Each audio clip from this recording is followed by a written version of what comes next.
Hello guys! Magluluto tayo ngayon ng another kakanin. Sapin-sapin. Samahan nyo ko at lalagay namin lahat ng ingredients, kung paano gawin, ipakita ko sa inyo. At kung gusto nyo na yung naghahanap ng mga pagkakakitaan, kasi sa buhay natin ngayon, kailangan natin kunti lang puhunan, pero kikita din kayo na hindi naman kalakihan, pero at least araw-araw nyong gawin, nakakaraos tayo sa buhay na ito sa malinis na paraan. So nandito na, nilagay na natin dito, nilagay ko na, pinagsama ko na kasi gumawa ako ng ibang technique, pero nasa inyo mo naman din. Ang ginawa ko dito, yung hindi puro glutinous, kasi nagtry ako ng puro glutinous, ang ginawa ko is nalalambutan ako doon sa sa aking sapin-sapin. So nagtry ako, ito hinaluan ko ng rice flour. So 5 cups lahat ito, pero 3 cups glutinous rice flour and 2 cup rice flour, giniling, mga giniling na malagkit at saka bigas. Tapos 1 cup was sugar, or nasa inyo kung gusto niyo gumamit ng white sugar. It's up to you guys. Nasa inyo kung paano ninyo gawing diskarte, nasa inyo rin. Basta ito, wash or white sugar, pwede. Ihalo natin ito, i-mix muna natin yung dry ingredients. Tapos, 3 cups gata. Gata ng nyog. Coconut milk. 3 cups.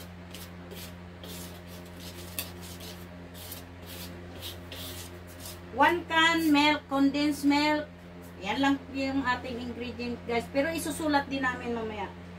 Panoorin nyo kasi doon sa dulo, doon namin ilalagay lahat ng ating kailangan.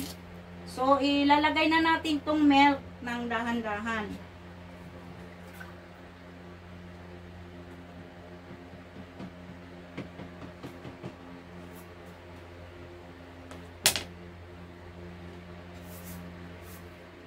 Gagamit pala tayo dito guys ng kasi tatlong kulay ito, yung sapin-sapin.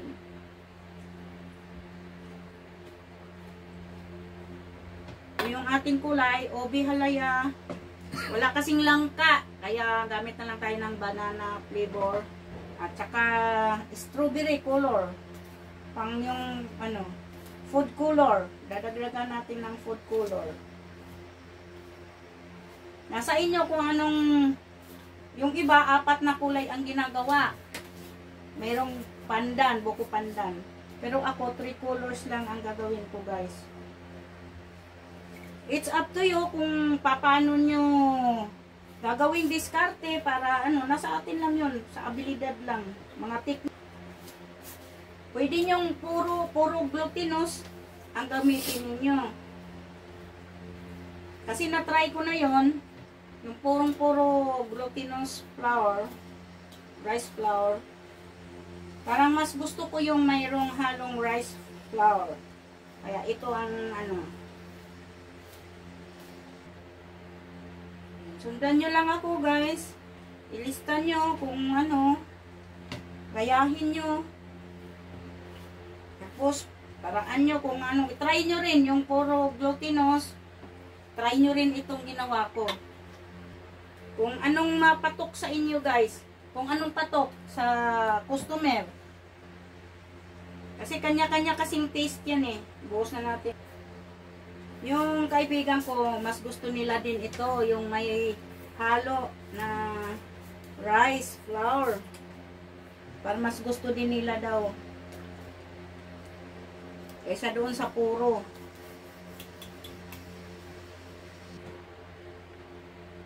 Gumamit lang kayo ng spatula. Maraming klase ng spatula. Meron ganito na may kahoy ang holder. At meron ito. Bango guys. Yung pala, nagpakulo na ako ng tubig. Kailangan doon sa steamer. Bago kayo gumawa, pakulo na kayo para pagkatapos natin mag-mix. Tapos ilalagay natin itong gatas. Nasa inyo kung anong brand na gatas na gagamitin nyo guys. Kung gusto nyo pangkain lang naman, di gumamit kayo ng mamahaling gatas. One can condensed milk. Walang ano yan kung anong brand na ano nasa inyo ha, kung anong gagamitin yung brand. Anong available dyan sa bahay nyo. At next sa sunod naman guys, tuturo ko sa inyo yung pagluto ng biko. Biko ng Bisaya na may pirurutong kung paano lutuin na hindi matigas ang pirurutong. Basta subscribe nyo lang ako guys sa mga baguhan pang nakakapanood. Subscribe nyo yung aming channel para ma-update. Tapos ipindutin nyo yung bell all para lahat pag may bago akong upload ng mga ganito kakanin, masundan nyo po ako, ma-notify kayo. Kasi sa buhay natin ngayon, ito, maliit lang ang puhunan guys. Kahit na hindi naman kalakihan ang kita. Gusto mong malaki, i-times nyo lang kung gusto nyong gumawa ng marami. I-times nyo lang yung mga sukat. I-add nyo lang. Yan, mix natin.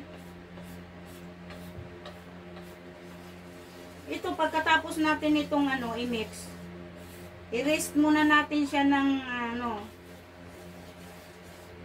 for about 10 minutes. Pagpahinga, tapos i-divide natin ito sa tatlo. Tatlong ano, kasi tatlong kulay lang tayo. Ngayon kung apat ang gagawin ninyo, apat din na hati ang gagawin nyo dito. Kasi nagawa din ako noon na apat, ginawa ko rin yon. May kulay green, pandan, buko pandan, langka, yellow, pink, at saka yung violet. Ube. Ngayon tatlo lang ang gagawin ko. Tatlong kuhati, tatlong kulay. Sa mga baguhan dyan na naghahanap ng pagkakitaan, kunti lang yung puhunan nyo kasi mamunan kayo, magkano lang itong mix eh, ano. Tapos bowl. Yung steamer lang ang medyo mahal kasi yung binili kong steamer malaki yun. Bagay mura lang yun, 3K lang naman yun. Yan na siya kayo. Sasalain natin to. Yan. Sasalain ko pala muna. Ito na yung ating food color. Kasi ito pag nilagay, hindi kasi siya gaanong makakulay. Obi halaya at saka yung banana. So, haluan natin to ng konting food color. Bibili kayo ng measuring cup. Sa mga baguhan. Siya, sasalain natin. Sasalain ko pala. Kasi meron akong nakita kasi yung sugar natin is wash ang ginamit ko. Minsan, alam nyo naman yan. Pag wash sugar, meron konting itim-itim. Para maiwasan natin talaga na malinis lahat. Mahaba kasing proseso yun yung paggawa ng suman. Pero talagang blockbuster sa akin yan. Yung suman ko, 5 bansa na narating. Hindi kasi madaling mapanis guys. Kaya i-follow nyo ko para updated kayo. Yan, ganyan yan, may bubuo. Dudurugin natin ito. Inyo kung anong gusto nyong i-toppings, kung latik or cheese, or mag-ano kayo ng ano, yung sapal ng nyog. Ako, latik na lang. Mamaya papakita ko rin sa inyo paano gumawa ng latik. Takpan muna natin to, rest natin ng 10 minutes. Ito yung steamer ko na 3,000, 3K ang bili ko sa Divisoria.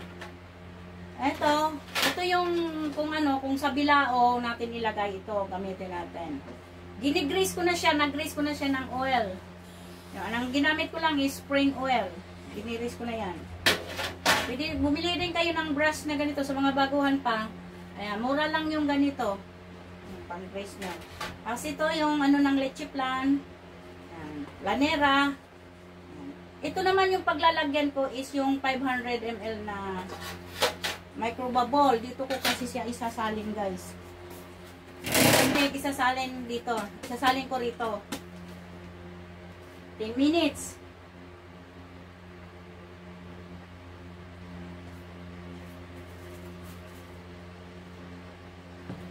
I-ready ko na yung pot sa salinan. Hahatiin natin yan sa tatlong hati. So, yung aking mga ano guys, oh, mga mold ko sa puto. Pwede din natin dyan dito sa ano, nung gumawa din ako niyan. Itong kutsinta, itong ginamit ko yung malaking mold. So, yung strawberry. Ito yung magkulay ng red. Yan na, 10 minutes na guys. Basak pala ito. Hatiin natin siya sa tatlo.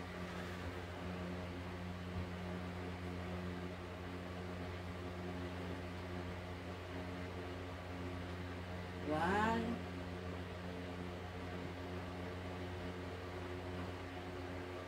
Kasi tatlong kulay eh. Kaya tatlong hati.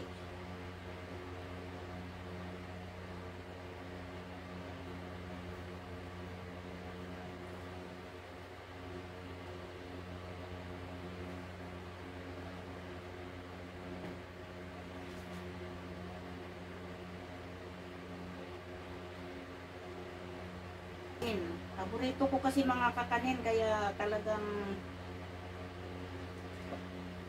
luluto tayo.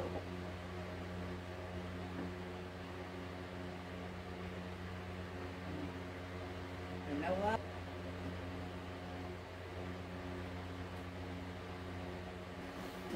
So ito nahati na. Nahati ko na sa tatlo guys. Halagyan na ito natin ng color. Ng ubi.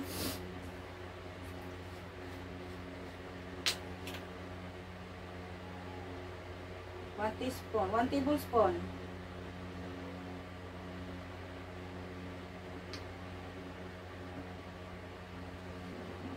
Ubi, color. Ubi, halaya.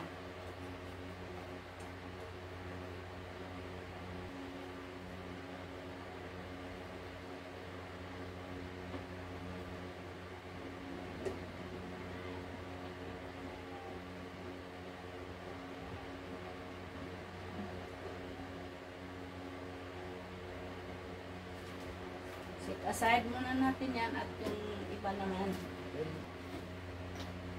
Ito yung atong ni-replace sa langka. Wala na akong mabiling langka flavor. So itong banana flavor. Food color yellow para magkulay yellow siya. Yan, kulay yellow na siya. Tayo sa strawberry flavor.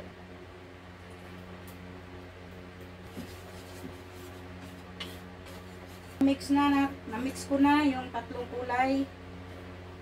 I-check ko kung kumulo na yung aking tubig na pinakulo. Guys, tayo ng unang coat, unang layer.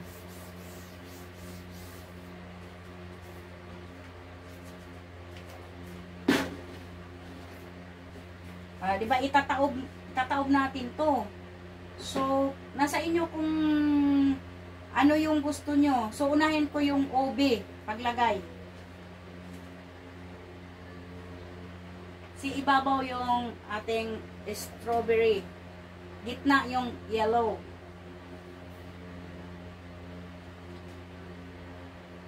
Unahin ko paglagay yung OB flavor.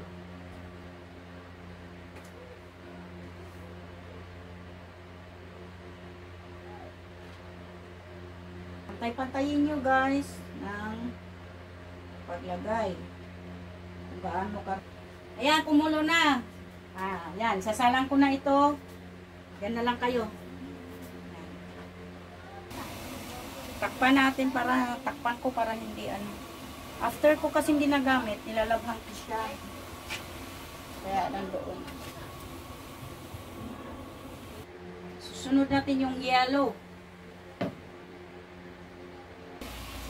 Ayan na siya guys, oh.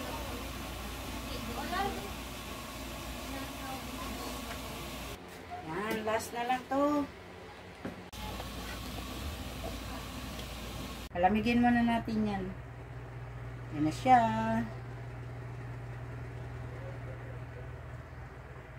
Fit na to, guys.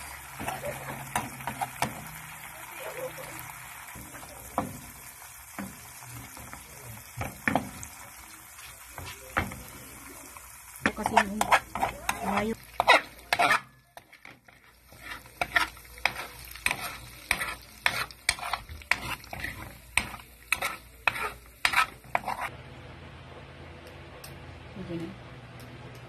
Ito na guys, yung ating latik. Ilagay natin dito, toppings. Pwede rin kayong gumamit ng keso. Yan. Medyo hindi, naliliit yung atong kasi ginamit natin, hindi yung bagong gata. Yung nabibili guys, yun ang ginamit ko. Pag yung bagong ganyan lang guys. Pwedeng keso, i-toppings nyo.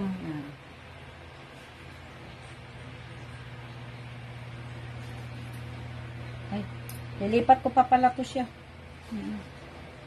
Ito na siya, oh, yung papakita ko sa inyo yung kulay. Yan, oh, 3 colors.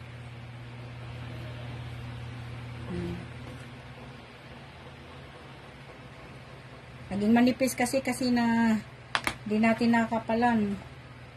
Pero yan, nasa inyo, pagkapalan nyo yan. Ayan.